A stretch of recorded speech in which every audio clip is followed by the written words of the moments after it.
I'm not making any money talking these days. Good Christ. I'm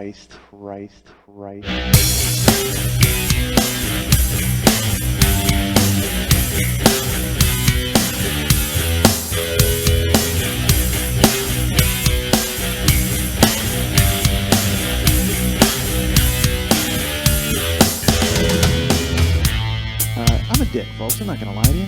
Still am. I guess I am a decent guy because I'm a fucking jerk, and I'm not a jerk.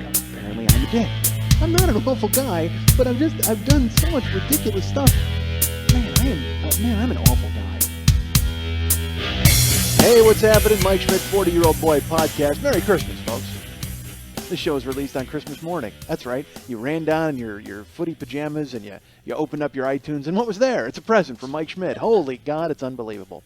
I'm going to tell you that I'm recording this several days in advance. No, actually, I'm live this week. I'm live Christmas morning, coming to you. I found out a way to do it, folks. I've tapped into into the main vein of your, apparently, because I'm from the 70s, your main vein. That's what I've tapped into on your computer, and right now I'm coming to you live. So if you have a request, call me up. I'd like to do it. That's what I'm doing. I'm right here for you to do a beverage request. Why would I do a beverage request? That makes no sense. You know why? Because it's stuck in my head. Because before we came on, I was telling Lily, I love the idea of doing a beverage podcast. And like every week, you would drink a different beverage. And it's not a guessing game, folks. I would tell you what the beverage was, and then I would talk about how great that beverage was. Some weeks you do a hot beverage. And like I said, you got a cocoa, you got a coffee, you got a cider. All of those are in play. You do a cold beverage, and you can just then you're doing like a water and a sports drink and a soda. But if you got into brand names, then the possibilities are fucking endless. Then this beverage podcast runs forever. You do a Sunkist show, you do a 7-Up show. I wonder, could you get sponsorship? Could these people sponsor you to do a beverage podcast? And I don't know how long it would last, quite frankly. Maybe as long as a can of that beverage. And you would tell like all sorts of homilies and bon mots. And again, as Lily said, this made me laugh. Lily said, I said I forgot to plug something last week. She goes, yes, I read it in your communique. I said, what? She goes, I don't speak French. Come on, folks, that's gorgeous. That's Lily Von Stupp right there. That was great. So when I say homilies and bon mots, I don't know if that's proper or true. But there you go. But I want to do a beverage podcast. I think it would be great. And then I thought, as my head is wont to do, it spun into another direction. What if you did like a food critic podcast?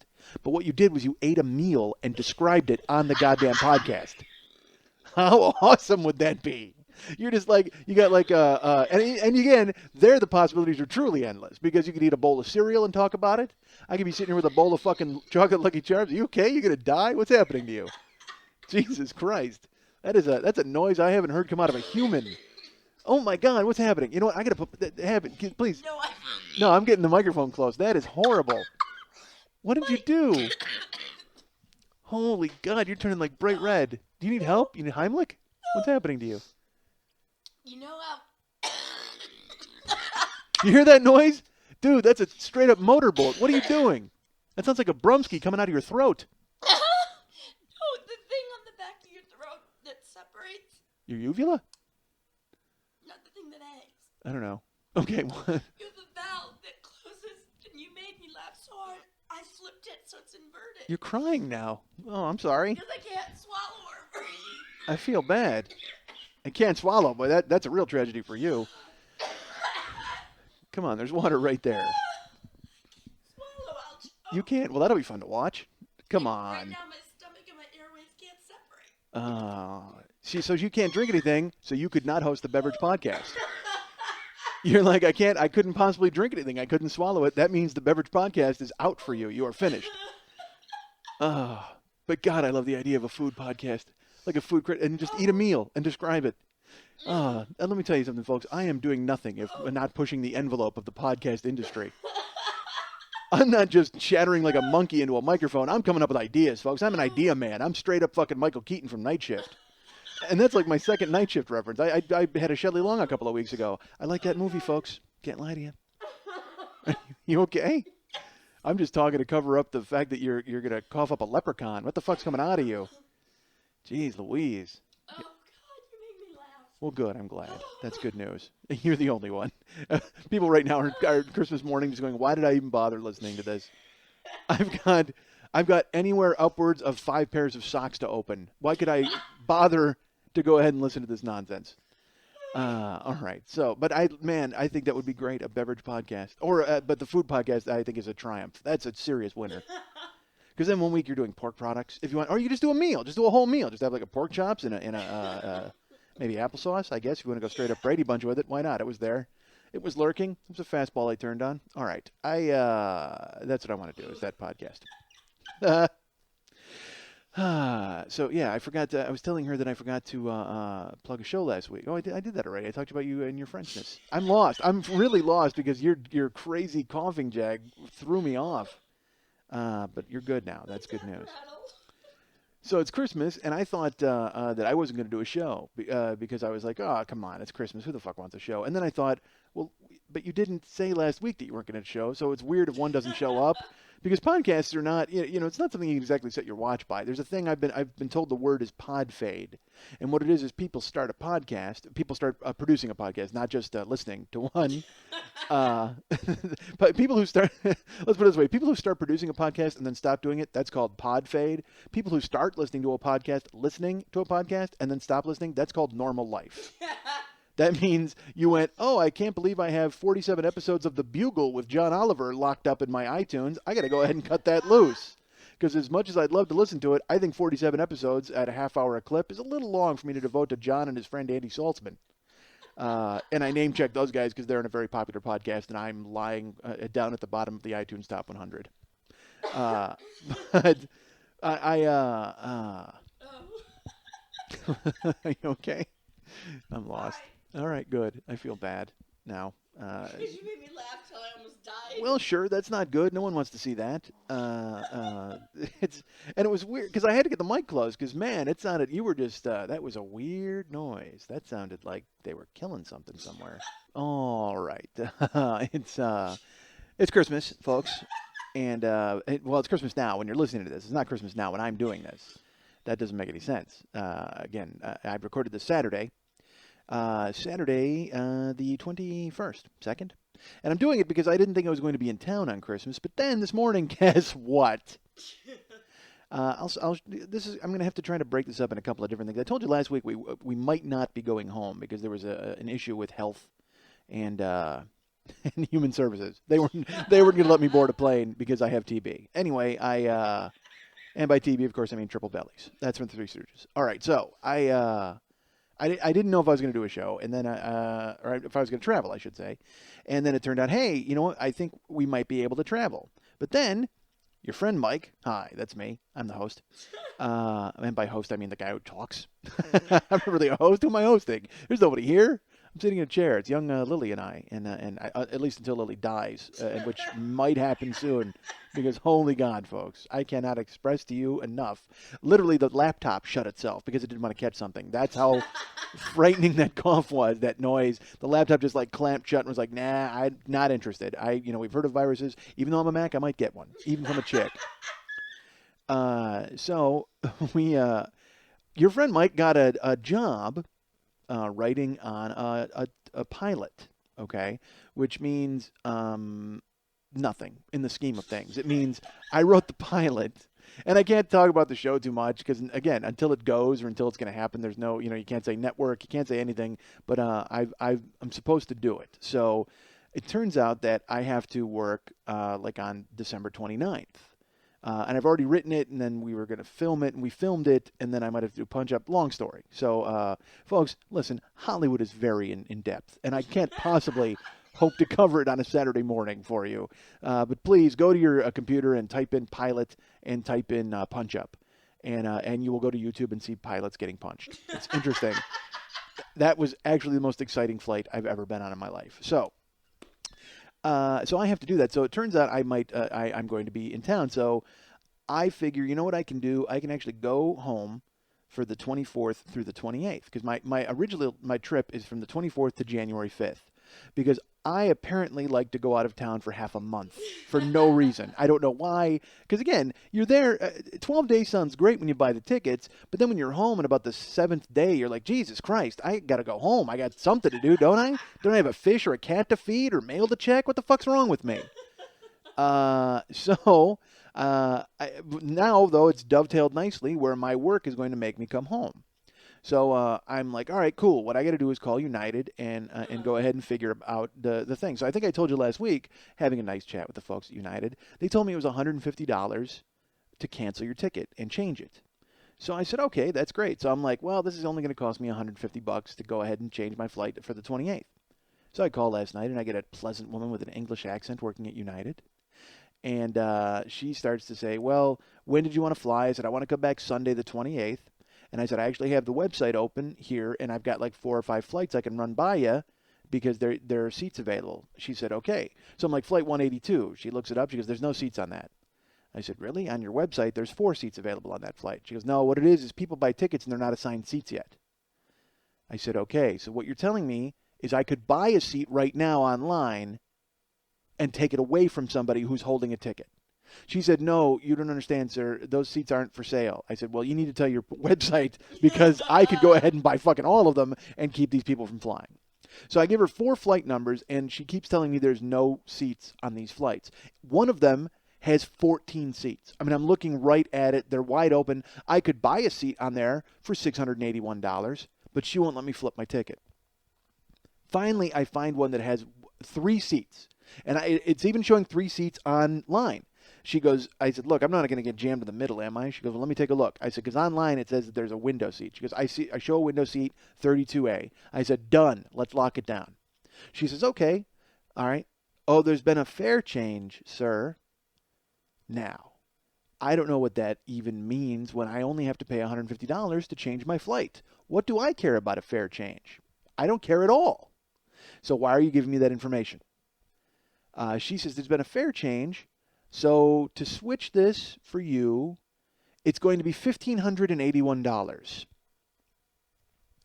And I went, what are you talking about?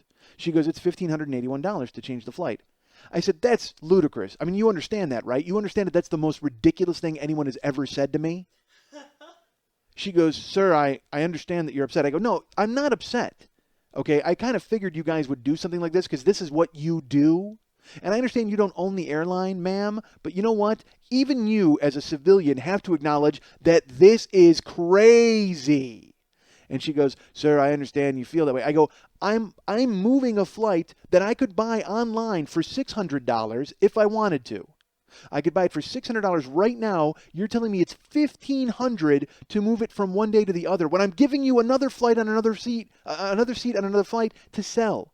What is wrong with you? She means, what's wrong with me? I don't even know what you're talking about. And then at that point, yes, I'm out of control. All right, I understand that. To say what is wrong with you, it's not her fault. But at the same time, they put on that veneer, that weird, look, sir, I understand that things are you're upset, but there's nothing I can do. Fuck you, there's nothing you can do. You know what? And again, it's Christmas, and listen, this has made me so upset that I'm telling a boring story to you folks that you could not care less about, and I get that. But it was so frustrating and weird. You're just sitting there staring into space because there's nothing you can do. It's that feeling you get when your car's been towed, where you're going, this is now a situation. Now the next 5 hours of my day are fucking ruined because I got to call them and because someone owns this parking spot, someone owns the air where I parked my fucking car. Kill everybody, folks. So I couldn't believe it. I just went, you know what? I'll call back and hung up because what do you do? There's nothing you can do. And I have felt this way since 9/11. Really? Since 9/11?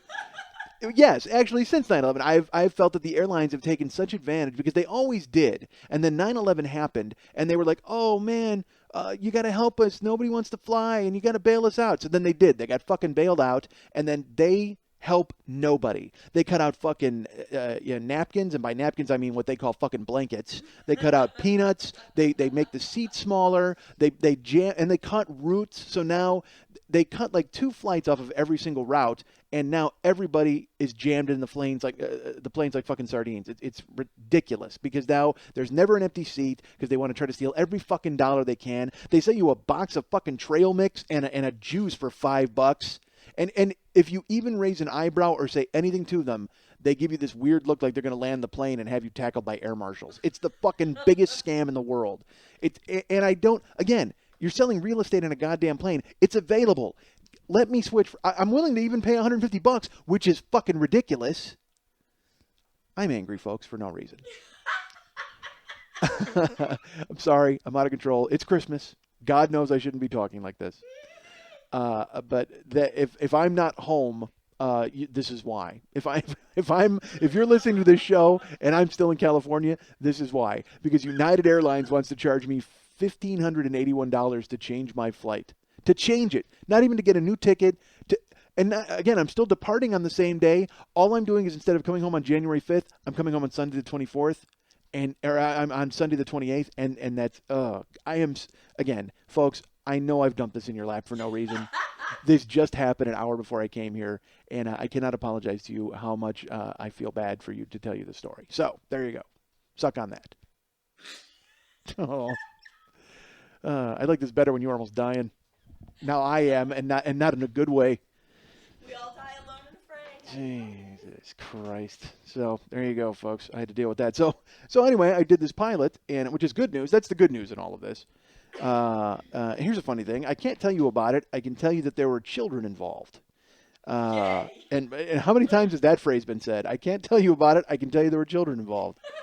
Normally that's a horrible thing to say, but this is true.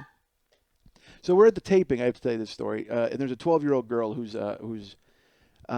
involved in the taping. I'll tell you, it's a game show. I'll tell you that. So this is a game show, and this 12-year-old girl is involved in the taping, and she wins a prize. And they ask her what she's going to do with her prize because they win cash, and they say to her, "Hey, what are you going to do?" Because again, she's 12. It's these are children, and they said, "What are you going to do for your prize?" She goes, "I think I'm going to give it to charity." Now, they're filming this, okay, and they're on a sound stage. There's a control room, and I'm in the room next to the control room where the directors and all the producers are and stuff. And she says, "They're it's a live taping," and she says, I'm in the control room that's right by the soundstage, and the girl goes, and again, this is just a pilot. I mean, it's not even the real show. So it happened, and you know what happened. They said, "What are you going to do with all your money?" Because she just won like a preliminary round, like she didn't even win the grand championship. There was still more show to tape. And they said to her, they go, "What do you do with your money?" She goes, "I think I'm going to give it to charity." And I'm in the other, and I just went, "Ah!" I couldn't help it. It was the stupidest thing I've ever heard someone say. You're a 12-year-old girl. Quit trying to impress us and the producers with the fact that you're some fucking charitable goof. I mean, it's not working. If you'd have said, I'm gonna have plastic surgery to look like Miley Cyrus, whatever the fuck, I would have been on board with it. That's fine. You're a child. A child should be able to do whatever the fuck they want with their money. But quit trying to act like you're this fucking crazy humanitarian. So I laugh, and they have to stop taping, of course, because I fucking ruin it. And the producer pokes his head in the room and looks at me, and I'm just like, "Dude, that wasn't funny to you?" And he's just like, "Keep it down." And I'm like, "I understand. I've been involved in live television show tapings before, but that was just fucking ridiculous." So, they go on, they tape it again, and she says a charity again. And I look and I roll my eyes at the producer, and then we take a break. So I go to talk to the producers, and they're just like, why did you laugh at that? I go, "Because that's ridiculous. This is a game show where people are getting hit in the nuts, and she's giving her money to charity. Are you kidding me?" And because, again, these people all think I'm really funny. That's one of the reasons they hired me, of course. But then at the same time, they can't understand why I see the humor in basically everything that ever happens. They can't understand why I think that kind of shit is ridiculous. Because it is. It's foolish. To them, it's TV. So they're just like, "Yay, what a great answer." And that'll play really well. And to me, it's like, come on. Who are you fooling? You don't even have... Anyway. So then I wind up by the craft services table. It was about 45 minutes later. And we're stopping taping again. And the 12-year-old girl walks out. And she's grazing through the Cheez-Its like your friend Mike is. And she's eating, and I said to her, I go, "Hey," I said, "how you doing? You having fun?" She goes, "Yeah." And I said, "Big winner today, aren't you?" And she goes, "Yeah." And I go, "You know who the real big winner is?" She said, "Who?" I go, "Charity." She goes, "Yeah." I said, "So you're going to give your prize to charity, huh?" She goes, "Yeah, I think so." I said, "Have you narrowed it down?" And she goes, "Well, you know what? I'm probably going to give it to either cancer awareness or the homeless." And I said, All right, it's neck and neck. And she said, yeah. And I said, all right, well, let me ask you a question. Will you be giving it directly to the homeless? Or will you be giving it to some organization that disperses monies to the homeless? She's 12. And she looks at me and she goes, I would probably give it to an organization. I said, that's probably for the best. We don't want a 12-year-old girl out willy-nilly handing out money to the homeless on the street. I don't think turning you loose with your prize would make sense to anyone, really. So, but you need to call a charity organization that helps the homeless and make sure that they have the cash on. And she, again, I'm saying this to her, and because to me, it's hilarious. I can't believe that she even considered it. And she's just nodding and going, can I eat some trail mix? Could you leave me alone? Fatty, I don't know who you are. Hey, old man who ruined the taping, can you shut up, please? Oh. Meanwhile, there's like a producer. He's just sitting there looking at me like, why are you even doing this? You know why? Because I want to do everything I can to sabotage the show and make sure I don't get a goddamn job. That's why. Because I'm the stupidest man alive.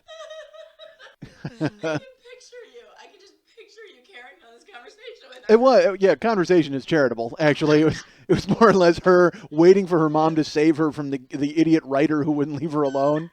And honestly, I don't even know why because she's just sitting there nodding, looking at me, and which I don't understand either. Because at that point, even at 12 years old, why are you giving me the time of day? Even at 12 years old, you got to go, this guy's a fuck up. I can't bother to waste my time with this idiot. I got to get moving. I got to grab myself some free red Twizzlers and get the fuck out of here. So there you go. So I'll be working on that. Maybe. Who knows? I know one of the producers listens to this, so I don't know if he and by the way, they know me from before. It's not like I got the job through this. That would have been really cool. I still have that sounds dumb to say. I still have not gotten a job through this. It's not like I'm trying. So when I say a guy listens to this, he listened to it. He knows me, and so he listened to it before. Anyway, I don't even know why the fuck do I need to explain that to you. I have no idea. So I'll be home doing that. I'll be working the pilot. And it's funny, I have to come home early or not even go to work the pilot for 2-3 days or whatever it is, and then work graveyard. So I'll be doing that. Merry Christmas. That'll be fun. At least that won't be their New Year's because I've worked New Year's many times, man, and it is death. It is not good.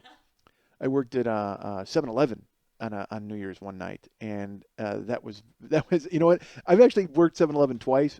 We all know what happened the first time.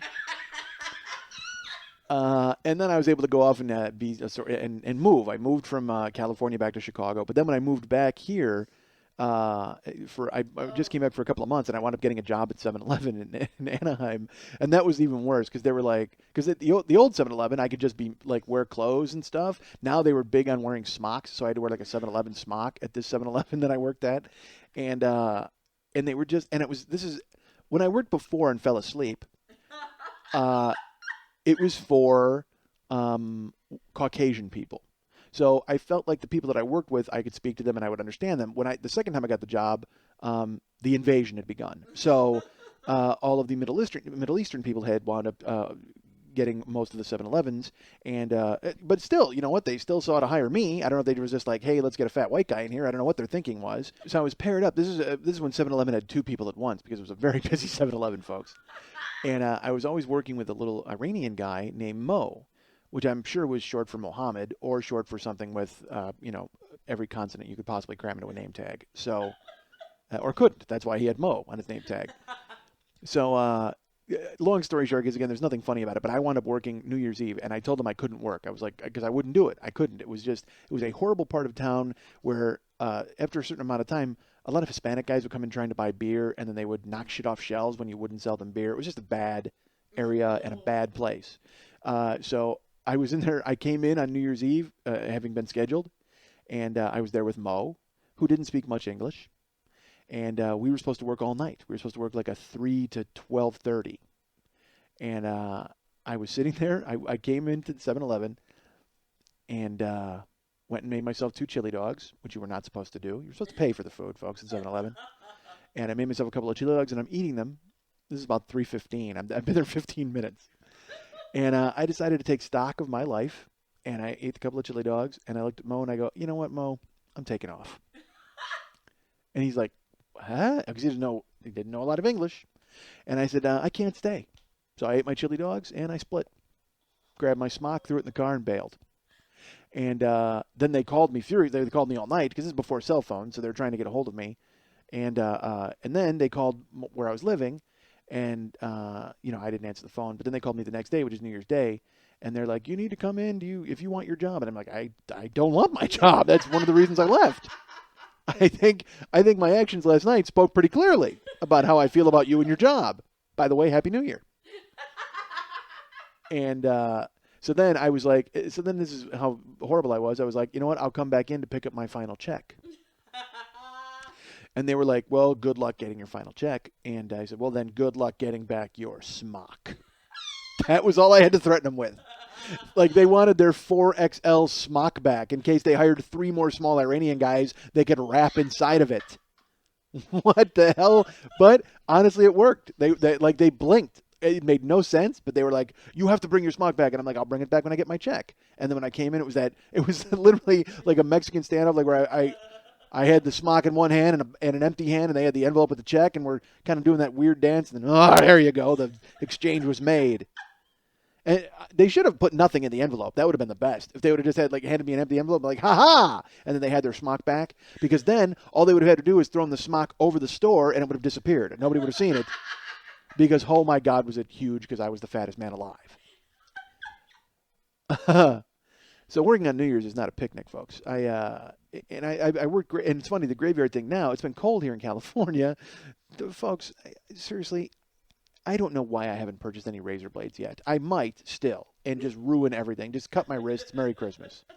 Because, there's a parking garage. It's one of the things I'm at the graveyard for, is to keep an eye on the parking garage. Well, it's open. So it's like freezing, and there's no heater in the office. There's a space heater, which is very localized in its heat. So it's like I'll have the warmest calf in the world, and then the rest of me is just blue. You know what I mean? So now I just pick up the fucking space heater and put it right on the desk and have it blow right in my face. I don't even fucking care. I don't care if I'm like crazy red, beet red. I look like Lily at the beginning of the podcast when she almost choked to death. I don't care. Turn that space heater right on my goddamn head. So I'm working graveyard the other day. This is funny. This guy walks in, and I don't know why. Again, I do know why. People are lonely, and they also think that I'm lonely because I'm sitting in the office, even though I have an open computer, and they think they should chat with me, which is fine. I'm pleasant, and I say hello, and then I roll my eyes a lot and sigh, so as if they don't get the message. But a gentleman just walked in. He's a very, very cheerful guy, older guy, and I find myself, like I said, when I first get to work, there's an elevator in the building. I push the elevator button so it's on that floor, because if anybody comes in, I don't want them to push the button and the elevator's up and they have to wait for it, because then that means small talk. I don't want to talk to anybody. I want them to push the elevator button, get on it, and get the fuck out of there. So I'm sitting in the office, and there's a gentleman who comes in, and he's a very pleasant man. And at the time, I had forgotten, because again, whenever anybody uses the elevator, I'll push the button to make sure it's on the ground floor, because I don't want to fucking talk to anybody. Well, this gentleman came in, and he had to go check his mail, so I knew there was going to be some small talk. But I don't know what to say to people. I have no. My skills of small talk are completely deteriorated, because I feel that I'm in a position of weakness working behind the desk. I feel like because they're not working, they don't have to be there. So when I'm coming at it from a weird place where I have like a bad feeling in the pit of my stomach anyway, where I'm like, I'm lesser than you, even though I know I'm not. But it doesn't matter, because I'm working and I have to be there. And they'll make some comment about, wow, you're up late. Well, I fucking work here. What the fuck do you want me to do? You want me to just fucking have a siesta right here on the counter? I don't know. I'll freeze to death. It'll be literally, they'll have to thaw me in the morning and find out if I'm a caveman, because the space heater's not going to keep me warm if I crash. So maybe that's a good thing about there being no heat. I don't fall asleep. So this gentleman comes in, and I don't know, apropos of nothing, he walks in, he looks at me, and he goes, they've been stealing a lot of copper piping all over the state. That's what he said. That's his opening salvo into small talk with me. And again, I'm uncomfortable enough just saying hello. So I immediately, all I say to him, I understand that he's referencing the piping in the parking garage. So this is what he says. He comes in and he goes, they've been stealing a lot of copper piping all over the state. And I said, not if I have anything to say about it, sir. He goes, what? And I said, you think they're going to take the piping from the parking garage? And he goes, well, they might. And I said, again, sir, not if I have anything to say about it. I'll go two-fisted to keep that piping in this goddamn building. And he just made this weird face at me like, what? You're taking this far too seriously. I mean, you're sitting there in a hoodie, half frozen. You can't even type because your fingers won't unbend. And you're going to take on this gang of copper piping thieves? So then he's like, all right, and he can't get his mail and get in the elevator fast enough. And he goes upstairs. And then part of me, all of a sudden I think about it, and I'm like, you're an idiot. Why would you even say that? Then I think to myself, what if that guy's an advanced scout for the copper piping thieves? Now he's going to go upstairs and call them. Now they know they've got a fight on their hands. Great. Now they're going to show up with heavy artillery. What the fuck am I supposed to do about it? Because honestly, I don't fucking care if they take the pipes. It means nothing to me. I'll fake like I'm asleep the entire time as the entire gang brings it out. Fake. Yeah. I'll be truly honest. For a small percentage, I help them carry the fucking pipes out of the building. Believe me, folks, a security guard is always $20 away from being an accomplice. Nobody cares that much about the gig. Kevin James notwithstanding. So, I'm looking forward to that. At least I won't be there New Year's because I can't imagine revelers coming in with their pointy hats and then going, "Aw," seeing me behind a goddamn desk. January 1st is fine. New Year's Day, sure, I can kick off 2009 with a horrible job, but I'd hate to ring out 2008 with a terrible job. And who am I kidding? I don't want to ring in 2009 with a terrible job either. What the fuck? I want nothing to do with it. So please, if you're going to come and steal copper piping, this is the week to do it. Bring a pair of work gloves. I'm on board. All of a sudden, I'm in a gang that stealing copper piping. Like that just sounds like such a weird old-timey crime. Like Daniel Day-Lewis from There Will Be Blood will show up with his deaf son trying to get me to steal the pipe with them. That just sounds horrible. Hey, we got another sponsor. Our sponsor last week apparently saw quite an uptick in business. And word has gotten out that sponsors should be involved in all sorts of podcasting and environs, I guess. And where better to start than here? And by the way, I should tell you that any money that our sponsors make, going right to charity. So, by all means, go ahead and patronize our sponsors. Let's hear from them right now. Hi, I'm Bill Law, owner of Books by the Pound. Books cost too much. This holiday season, we're offering a great deal for the reader on your shopping list. 5 pounds of literature for just $5. Come in today for these fabulous titles. The Complete Guide to Jive-Ass Bullfighters. 10 Cents and Some Topless Cats. When Irony Stole My Big Wheel. A History of Soup. Does This Smell Amish? One Nut Celebrities. It's Never Too Soon to Groom Your Bag. When Love Clogs a Bowl. We also have a huge selection of children's favorites. Harold and the Broken Purple Crayon. The Cat in the Colostomy Bag. Where the Wild Things Are and What to Shoot Them With. Horton Here's a Homo. And you're sure to enjoy these Yuletide offerings. The Night the Yeti Came to Christmastown. The Hernia That Saved Christmas. Fruitcake, the Gay Baker. It's a Blizzard. We'll Have to Eat Robert Urich. Hustler Magazine's Goldie the Snowman. How the Grinch Stole Christmas, lost it, and had to replace it with Flag Day. Who Bit Jesus? Oh, these books are missing page 84. Yogurt Recipes You'll Hate. How to Heimlich a Cripple. The Cincinnati Fart. Shakespeare, the Abridged Vert. Make Way for Old Fisheye. The Adventures of White Chin. Remember the Nazis? So come on down to Books by the Pound, where reading is fun for everyone. With no Midas touch, books cost too much. I'm Bill Lawn. I own this place. Word. And we're back.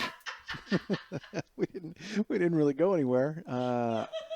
It's not like what if we did? What if that was the way it worked? We said, and we're back because we left so the sponsor could come in and use the equipment and just drop off the and do his commercial. All right. You might have recognized one of the voices in that commercial. I'm not going to tell you who, but please, that was by all means make sure our sponsor makes a ton of money because charity begins at home. I can't decide what music to use this week. Already you will have heard the opening song. But there are like so many different Christmas songs to use. You know what I mean? Like Christmas songs that I like. Like because I don't like I don't want to use a regular Christmas song, but then I don't want to be the guy who uses Christmas in Hollis by Run DMC, which is a great song. But if I wind up using it, everybody uses it, for Christ's sake. You know what I mean? So it's one of those things that you always hear. So I can't do that. And so then today I'm like, I actually thought about the music beforehand because it's like with Halloween, I used 2 different Halloween songs. And so there was no Van Halen. Nobody cares. Again, no one cares about this. This is the kind of stuff that I deal with, folks. There you go. That's what brings this free show to light. This is what brings a free show to you. This is why you woke up today on Christmas morning. Not for presents, not because of Jesus and his ridiculous birthday. Nobody bought a cake for Jesus. You were like, no, I got to go hear what Schmidt's got to say. And I say Schmidt because that would be... I have a friend who exclusively calls me Schmidt, my buddy Kurt. Hey, Schmidt. That's what he calls me. Why? That seems so weird and informal. I've known the guy 12 years now? Yeah, 12 years. Before I even moved to California, I knew this guy. Hey, Schmidt. Oh, okay, Kurt. Thanks. Why, that seems awful. He's the guy I lived with when my marriage hit the fucking skids. I went and lived at his house. Hey, Schmidt. Still, Schmidt. Really? Now I'm paying your rent. You can't call me Mike once? I don't know why that bothers me, but it does. And I don't know why I bring it up. That's why I bring it up, because it's very important to everybody. All right. So I don't know what music to use. I'm still undecided. I was because there's like a Prince Christmas song, and which I like, and then it's like I want to use Band-Aid, like the Band-Aid Christmas song. Do They Know It's Christmas? Because that's just amazing. Because it's it's got every singer on it. It's got your Bonos and your Boy Georges, and there's a couple of guys who have had divergent career paths, don't you think? I read this week that Bono's got his new album coming out in March after the last album sold 9 million, and they shorted their live daily stock and made $25 million this week. And Boy George chained a hooker to a radiator. What the fuck happened to that guy? And then again, I shouldn't say what the fuck happened to that guy, because let's be honest, when that first song came out, didn't you look at that guy and go, you know what? This guy's going to wind up chaining a hooker to a radiator. I think that's going to happen. That is absolutely in this guy's future. Him and his crazy outfit. When we were kids, I can't explain to you, and if you're my age, you do know, because with MTV, I would stare at MTV like if you were seeing your own child be born. I mean, I was so fucking mesmerized by MTV. Me and Mike Scott would sit around and play your next video is your favorite video game, and if we ever hit the lottery and you got Boy George as your favorite video, you were the gayest guy alive. You were just like, ah ha ha, dude, hysterical. And I can't tell you the stir that it caused when we saw that video, because we were like, is that a dude or is that a lady? Who is that? What's happening there? And 13-year-old me, very confused, watching MTV, seeing Boy George emerge, and not only that, emerge dry from a pool. How does that happen? How does that guy not even get wet? That's how weirdly confused his sexuality is. Water was staying away from Boy George. Water's like, I don't want to go on this. I don't know what that dude is. He could be like an alien. It could be something crazy. So water avoided him like the plague. That's a joke about a video from 1982. Enjoy looking it up on YouTube and finding out what Schmidt meant about the water. Schmidt, again, with the Kurt. Why am I Kurt? I don't want to be Kurt. I want to be me. I like me. I'm Mike. Hi, I'm Mike. Remember me? Your friend? Host the show? God damn it. Oh.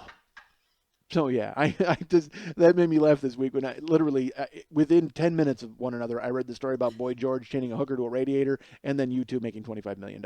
So it makes you listen to the Band-Aid Christmas song a little differently. So I don't know if I want to use that music and have that as my out. I can't decide. I wrote them all down too. I was like, what music should I use?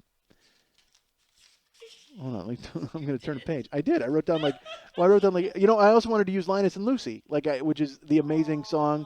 Isn't that great, that song? But then again, that's another one that seems to me like it's kind of on the nose, at least for your Christmas show. And plus, I want to use that song in a movie where somebody gets killed. I want to use that song in a scene where somebody dies, like where somebody's really heinously beaten or murdered. So then it just kind of changes everybody's reference point for that song from that point on. There's like, everybody's like, oh, dude, Charlie Brown and Snoopy, that's hilarious. And then you're going to be like, wow, that dude fucking hit that guy in the head with a crowbar 100 times. Do-do-do-do-do-do-do-do-do-do-do, da-da-da-da-da-da, that guy's dead. See, that's what I want. I want that to be your reaction. That's what I think about, folks. I think about sullying your childhood memories. What I want to do is ruin your songs from when you were a kid. There's a song, so I can't use a Christmas in Hollis. There was there are a couple, there's a couple contenders, but I don't want to say them because then it ruins the surprise, and then why listen to the end? Who knows? I can't do that. Nobody cares. Again, nobody's even listening to this. It's Christmas. People are doing things with their families. All our Jewish friends, maybe my Jewish friends are listening. Maybe my Jewish friends are sitting there and they're eating their mugugai pan and they're listening to me on their headphones. That's the deal. That's their thing, right? Don't the Jewish folks, they have, the Jewish folks? I'm willing to assume that there is not a Jew in the world who's ever referred to himself as folks. I'm betting none of the Jewish people in the world have ever said, hey, I'm going to go see my folks. No, you're not. You don't have folks. You're Jewish. You have a family. You're not an idiot like me. But yeah, maybe I'll go have some Chinese. But if I'm stuck in town, that's what I'm doing, man. I'm going to the Mandarin and having some lion's head soup with the Jews. That's how it works. We actually ate there yesterday, and they have a pre-fixed menu for their Jewish friends on Christmas. Yeah, I thought it was weird too. I'm like, why can't I just order off the menu? Don't tell me what I got to eat. Can only Jews order it? I'm wondering that too. If it didn't say exactly that's what it was for, but I mean, I figure if you're open, that's who it's for because again, that's a Jewish tradition. They have Chinese food and they enjoy the holiday. Except for the family from A Christmas Story. The family from A Christmas Story were fictional. I don't know if you're aware of that, but thank you for bringing them up as an example of what people should do with their lives. I don't quite understand why that was your go-to point. Like that's going to convince anybody? That's what you're going to do? Oh yeah, what about the family from A Christmas Story? That's like if I said to you, oh yeah, what about fucking Bigfoot? What does he do for goddamn Christmas, huh? Bigfoot's Jewish. You don't see him doing that kind of bullshit. Oh, Bigfoot. This is such a strange thing to say. Oh yeah? That's what Ripley from Aliens does. Oh really? Is that what Ripley from Aliens does for Christmas? I didn't know that you would know because I wasn't paying attention to what Ripley did. I saw Ripley in Aliens and never thought about what she did in her off hours. I wasn't sitting around thinking, God, I wonder what Ripley does for Christmas. I didn't even know Ripley was Jewish. I don't know why you bring her up. Oh, you know what? I was online this week. I saw, did you see the picture of Britney Spears with no makeup? Oh, my God. I think it was at egotastic.com.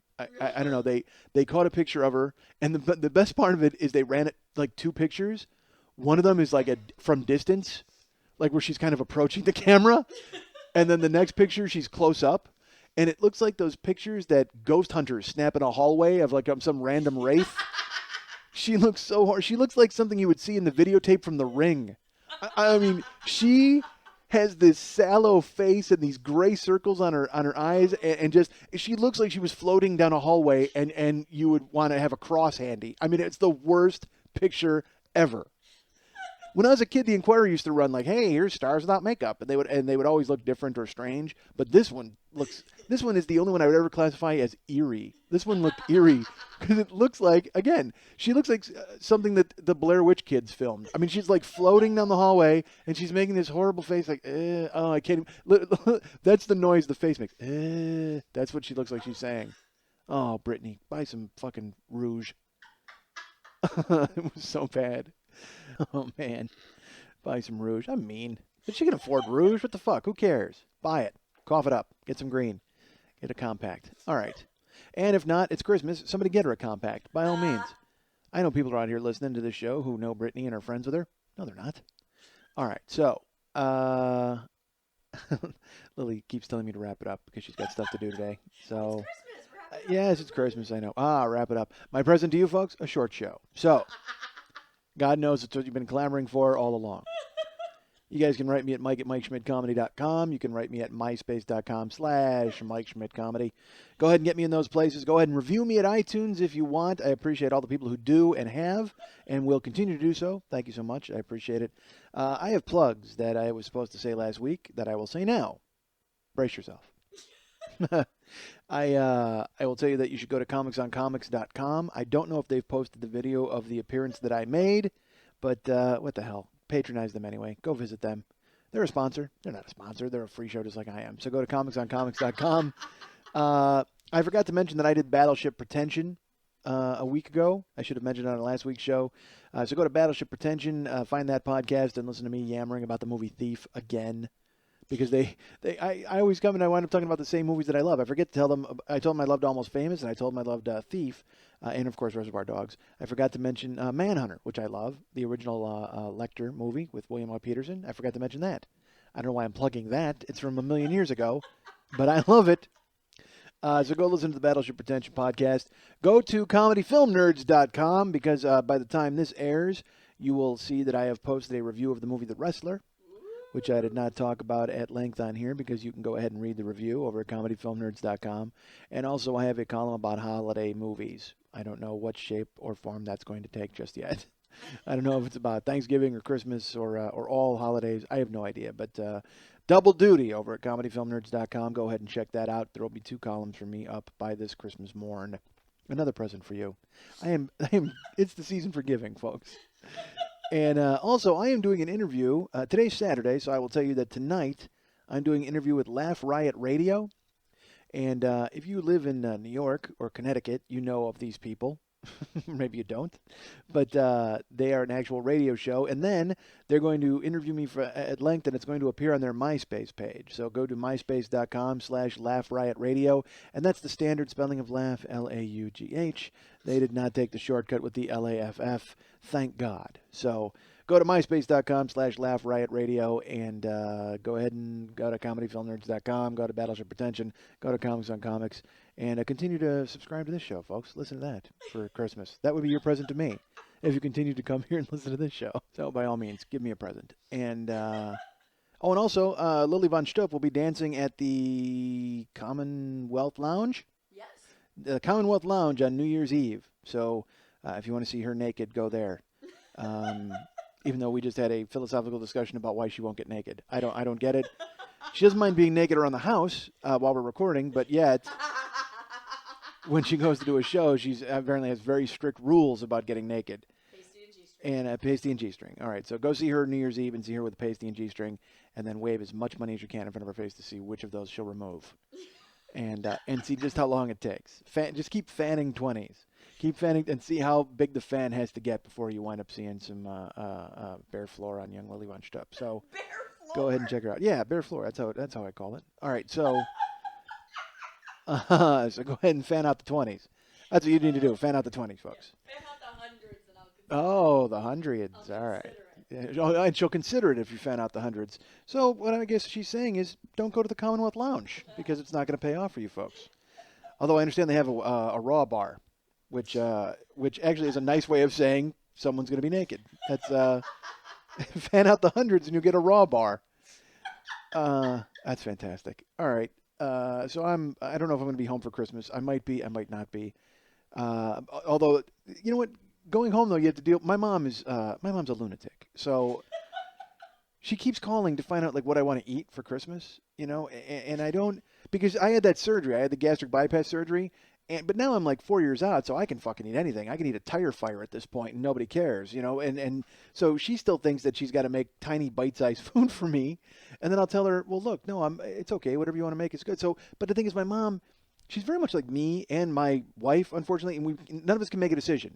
Karen and I will say, let's go to dinner. Okay, get in the car, leave the house, and she goes, where do you want to go? I don't know. Where do you want to go? Cue driving around for 25 minutes, ruins night. Everything closes, wind up at Subway. It's terrible. And so my mom calls. She's like, hey, what do you want to have? And again, here's my mom, though. My mom really legitimately wants to know what I want to eat. And then, so now I've just learned, you know what, fucking tell her. I mean, I'll go, all right, look, because there's certain things she makes from when I was a kid or whatever. She's got to make chopped chicken livers, you know, because the thing is, for me going home, it's all about, I couldn't care less really about, I don't give a fuck about gifts. I don't care about that. But what I want is, and I also don't care about dinner. I don't care about her making a goddamn crown roast or whatever she wants to go ahead and make.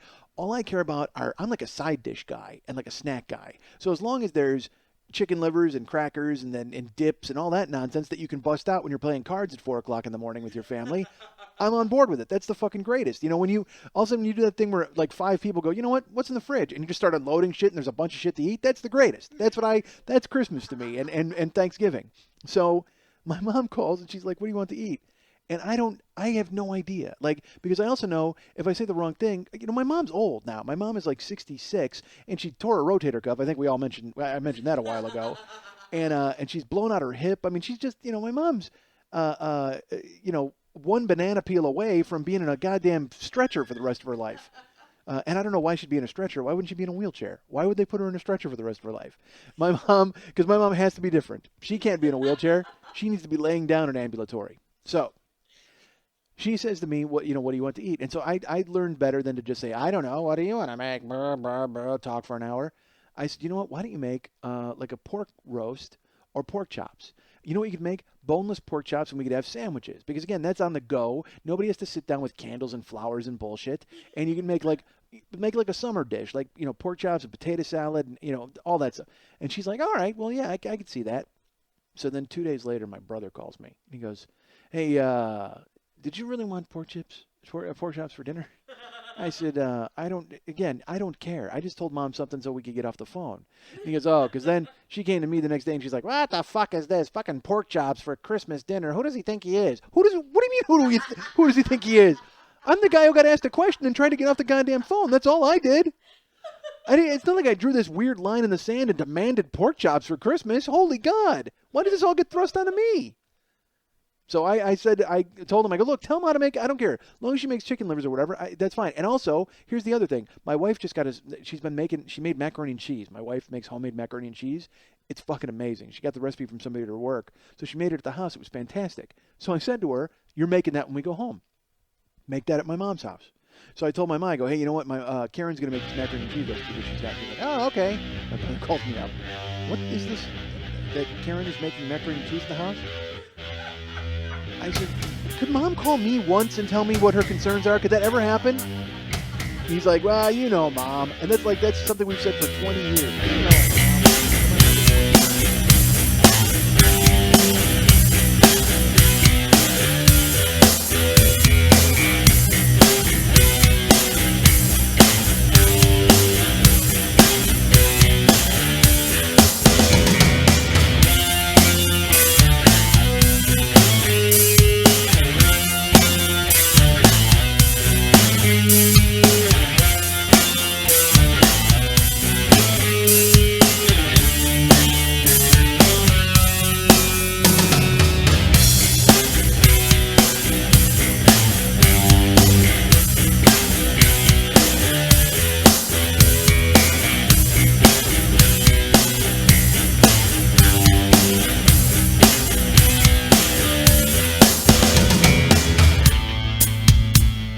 I'm a dick, folks. I'm not going to lie to you. I'm a decent guy because I am a jerk. And I'm not a jerk. Man, I'm an awful guy. I'm not an awful guy. I am not a good guy. But I don't think I'm a bad person overall. So, and go ahead and by all means judge that. I'm kind of a jag-off. I got no future. What am I talking about? But I am a jag-off. And I'm not a jerk. I'm a nice guy. It's just I guess I have jerky tendencies. I've done so much ridiculous stuff, and then I wonder afterwards, I'm like, man, how come I don't hang out with anybody? Here's why, because you're a dick.